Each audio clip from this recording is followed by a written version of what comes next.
Hello and welcome to another episode of our From the Helm series live here at the Gather Round Conference in Adelaide for Resources Rising Stars in partnership with Bell Financial Group. I'm Grady Wolf, market analyst with Bell Direct, and I'm thrilled to have James with me right now, James Wilson from Alchemy Resources, CEO. Yep. Exciting times. Tell us about Alchemy Resources for some of our investors who may not be familiar with the Alchemy story. Yeah, sure. Well, Alchemy is a relatively diverse portfolio of assets within the Alchemy stable. Predominantly gold. We started as a gold company and we've got a lot of good, decent gold assets. Western Australia, we have the Coroni asset, roughly sort of 1,200 square k's of ground, close to existing mines. We're close to existing discoveries with the Calgold guys right next door to us at the moment. There's a very much in focus stock.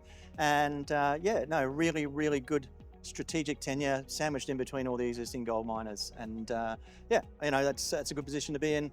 Second tier sort of assets is our lithium exposure. Used to be exciting. No, it's come back, and it's going to come back. But the good thing about us is we have a joint venture with the Japanese government, JOGMEC, wow. And we've been accelerating development on our Coroni. On the gold ground, funnily enough, we've actually got lithium prospectivity as well, which is great. So it makes it easy for doing two-tiered exploration there as well. Spending money it's aggressive spending coming into that joint venture, which is very exciting as well. So that's sort of your Western Australian tenure.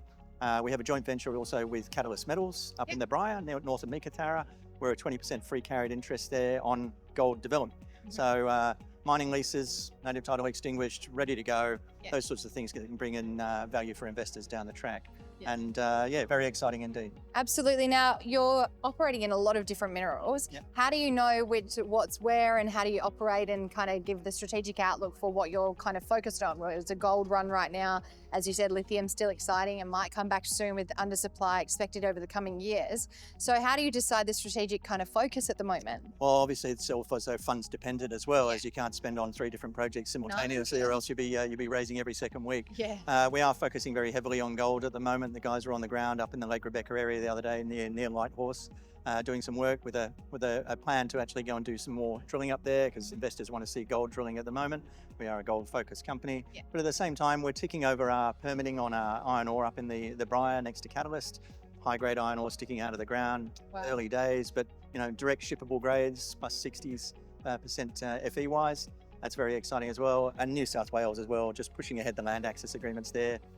We've got 28% copper grab samples from old 1800s mines there that we're ticking over as well. So go for gold. Gold's in focus.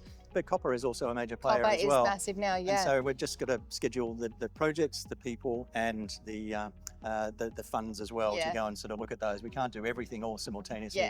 We do like keeping things in-house and retaining our own IP as well, rather than using consultants. So very exciting times. A number of different assets that we've got, and we want investors to go and follow us along on the ride. Now tell us and investors about how you managed to get this deal with the Japanese government. That sounds pretty extraordinary. Yeah, very exciting. Email. Basically, so one day one day an email turned up, and don't discount the fact that every email might be sort of a spam, but it's a serious one. It's like, who's this? And so had a chat with them. They came out for 2 site visits. Got a great relationship with them. We flew to Tokyo to go and see them last year. Had a great reception from the guys. They're very invested in Australia. They're a good trade partner as well, very safe trade partner as well. And our foreign investment review approval went through inside of 8 weeks. It was it's crazy. So and then since that day, we've just been on the ground. Very aggressive, accelerated expenditure as well. They're very keen to invest in Australia. Now, talking about the Coroni project, what's your exploration strategy, and can you give us a timeline to when you can expect drilling and results and DFS and then into production? Yeah, sure. Well, the lithium, the ground actually sits right next door to Global Lithium, which is an existing player in the feasibility stage. So we're right next door to those guys. Our ground is, we've just finished all the geochemistry, finished a very big program of geophysics. Results are incoming now. We've done the heritage survey. Drilling will be next, and we'll be drilling probably for the rest of the year on the lithium. At the same time, the boys have been camping out, having their beef stroganoff up in the Lake Rebecca area with the Starlink dish and whatnot, and YouTube in the middle of nowhere. Taking a lot of samples there, taking a lot of rock chips. Next will be heritage surveys over there. After that, we'll be drilling. Similarly, New South Wales, everything is permitted, ready to go. Just the last sort of level of government logistics in there, and we'll be putting the dozers in there to go and put the drill pads in to go and drill the high-grade copper. So you can expect that probably all within the next 6 months. Wow, a lot of news flow coming there. A lot going on, partially funded by other parties as well, which is great. So there's the outgoings are a lot less. Alchemy is pretty nimble, and our share price is relatively undemanding, I'd say. Yeah. At the 0.06, 0.07, we're good opportunity then. $8 million market cap with 2 in the bank. So we're doing well, we're funded, and we can get on with things Starting and get on the ground. Yeah. And now you do have land holding in New South Wales in the Lachlan Ford Belt, is it? Lachlan Ford Belt. Yeah, tell us about that and about what your exploration strategy is there.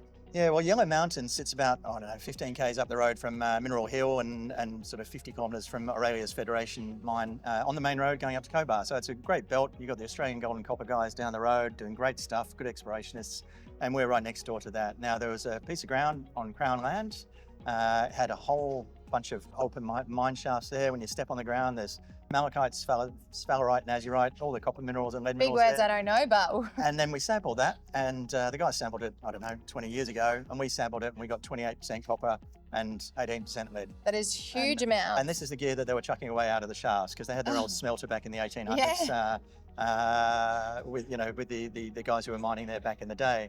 So people have drilled that thing. They've got 24 metres at 1.2% copper and a tail end of silver, lead, gold and whatnot. And we're going to go in and replicate that. We're going to go and test those things. They haven't been drilled since the 1980s or before the 1980s. So we've got the permitting, took us a while, got the land access with the Aboriginal groups, which was the important thing. Done the heritage survey a couple of weeks ago, nearly stepped on a snake. Fortunately, avoided that one. Lucky we did. And we're good to go. So we really want to go and replicate those things. And as I said to the investors at the presentation today, I'm not going to lead you down the garden path and say 28% copper's replicatable. This is the waste. It was from a mine dump, but there's 2% copper and 2 grams gold sticking out of the ground 300 metres away. Wow. So that's outcrop.